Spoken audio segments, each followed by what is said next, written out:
확인되지 않았던 세월호의 항적 기록 일부가 복원됐습니다. 세월호가 방향을 바꿨다는 8시 48분 37초부터 52분 13초까지의 항적 기록 3분 36초 분량입니다. 복구된 기록을 보니 정부가 초기에 밝혔던 내용과는 달리 세월호는 115도에 이르는 급격한 변침, 즉 방향 변환을 하지 않았던 것으로 드러났습니다. 또 방향을 바꾸기 직전에 36초 동안 세월호에서 정전이 발생했다는 사실도 확인됐습니다.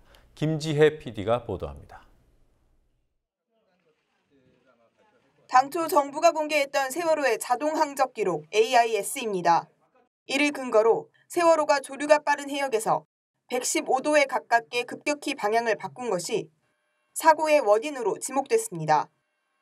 하지만 앞서 공개된 항적에는 사고 당일인 16일 오전 8시 48분 37초부터 52분 13초까지 3분 36초 동안의 기록이 빠져 있습니다. 어제 해양수산부는 그동안 알려지지 않았던 세월호의 항적 가운데 일부를 복원했다고 발표했습니다. 100도가 넘는 급격한 방향 전환은 없었던 것으로 확인됐습니다. 복원된 세월호의 항적입니다. 8시 48분 49초 무렵 세월호는 방향 전환을 시작합니다. 세월호의 뱃머리는 19초 동안 45도 정도 방향을 틀었습니다. 당초 정부가 발표했던 115도보다는 작은 폭의 변침이었지만 45도 역시 일상적인 변침의 범위를 넘어섭니다. 전문가는 이 위치에서 45도씩이나 방향을 전환할 필요가 없다며 조류에 영향을 받았을 수 있다는 분석을 내놨습니다. 1시에서 2시 방향에 조류가 오는데 그 방향으로 꺾어 들어가야 되는데 그중에 조류가 되게 흐르니까 생각보다 많이 꺾었을 거 아니냐. 배가 안 돌아가니까 제가 보기에는 많이 돌았을 가능성이 있다. 1시 방향에 예를 들어서 조류가 왔는데 선수가 돌아서 1시를 넘어섰다고 가정해 봅시다. 그럼 어떻게 됩니까? 이게 11시 방향에 조류가 걸리는 거 아닙니까? 네. 그러면 더 오른쪽으로 돌아버리죠. 그때는. 확 돌아가 버리죠.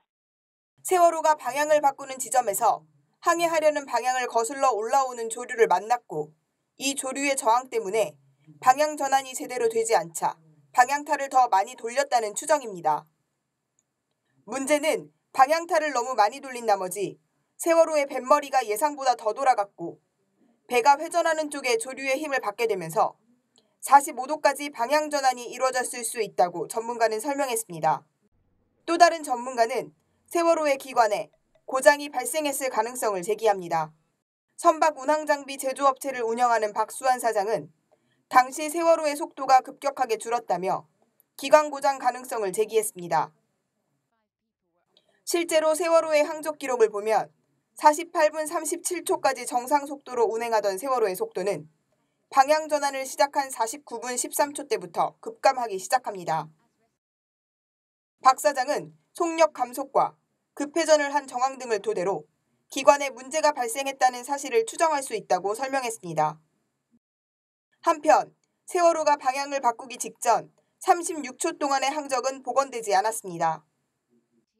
정부는 이 시간대 세월호에 정전이 발생해 자동 항적 기록 장치가 작동하지 않았기 때문이라고 설명했습니다.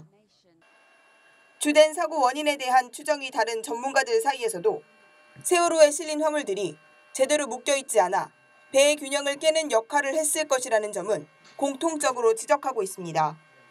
국민TV 뉴스 김지혜입니다.